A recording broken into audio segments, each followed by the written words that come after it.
Hi, this is Mike Robertson, and today I'll be explaining to you how carb loading for your marathon is practically easy, and I'll teach you how to do it starting 1 week out from your marathon. At the start of 1 week out, we'll adjust your macronutrients to have 50% carbs for a 2,000 calorie diet. Adjusting that, you'll have 250 carbs a day, 60 grams of fat, which is approximately, I think it's about 30% of your protein or your calories, 115 grams of protein.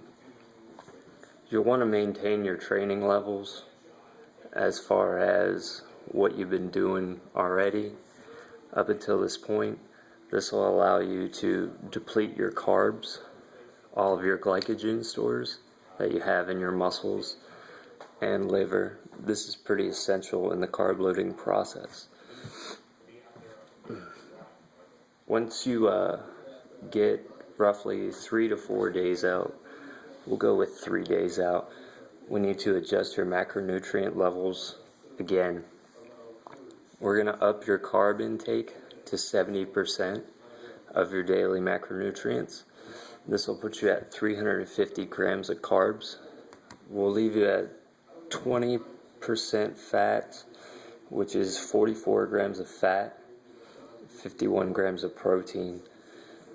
This is all for a 2,000 calorie diet for 125 pounds, which is roughly 16 calories per pound of body weight. I went ahead and got you some carb sources that I would recommend you use for your actual carb intake. Here we have a sweet potato, a regular potato, and some Quaker oats. These are probably my favorite carb sources that I like to eat personally, just because I'm not a huge fan of sweets. These carbs sources are low when it comes to the glycemic index, which is how fast your body can readily absorb carb sources and then turn them into glycogen for your muscles. Higher glycemic index carb sources are usually processed foods such as ice cream, most of your breads. They have refined sugars, etc.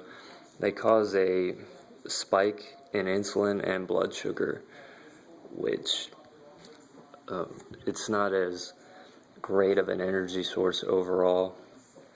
So make sure you stay with the more natural stuff. Usually if it's grown in the ground, such as vegetables, a lot of fruits actually surprisingly can be higher in the glycemic index. Like bananas are pretty high.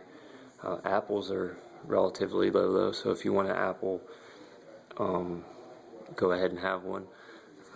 If you're not really familiar with how you can figure out how many carbs are in your food sources, I went ahead and I'll show you right now.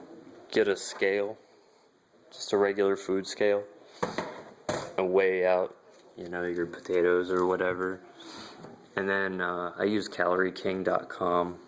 You just type in the ounces of whatever you have, ounces. Just type in sweet potato, and then it'll say serving size, and just choose ounces, and then whatever your potato weighs, it'll tell you how many carbs, proteins, fats are in your food source. You can even use it for your proteins or your fats as well. Otherwise, stuff like Quaker oats, you can pretty much just go with what's on the label. This has 27 grams of carbs, 5 protein, 3 fat. It's got 4 grams of fiber, which is always good for your digestion. Once you get down to your 3 days prior, you're going to want to taper your training down, ultimately to complete rest on your final day of right before your actual marathon. This will allow your glycogen stores from all the extra carbs that you're eating to remain in your body as opposed to being expended. Plus, you're probably pretty tired from training and anxious for your marathon as well. You may experience some side effects from carbohydrate loading, such as water weight retention. You may experience a couple pounds increase. You also may have trouble with your gastrointestinal system. Maybe you might notice a difference in your stool samples. If you eat a lot of fiber, you may find that it may be harder. So monitor your fiber intake. Anything over 50 grams is way too much. You also may feel a little. You may have less energy when your carbs are low during the first couple days. If you're normally on a higher carb intake and you're depleting your body, you may feel a little sluggish in the gym or on your runs.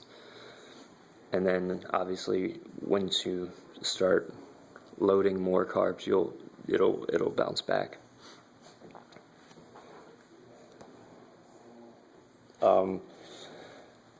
The main benefits to carb loading is that you should have more stamina for your marathon. But if you're noticing that you're gaining too much weight, or you're having really bad cramps, stomach cramps, etc., I would honestly discontinue it. It's not worth it. You should be fine regardless of carb loading or not.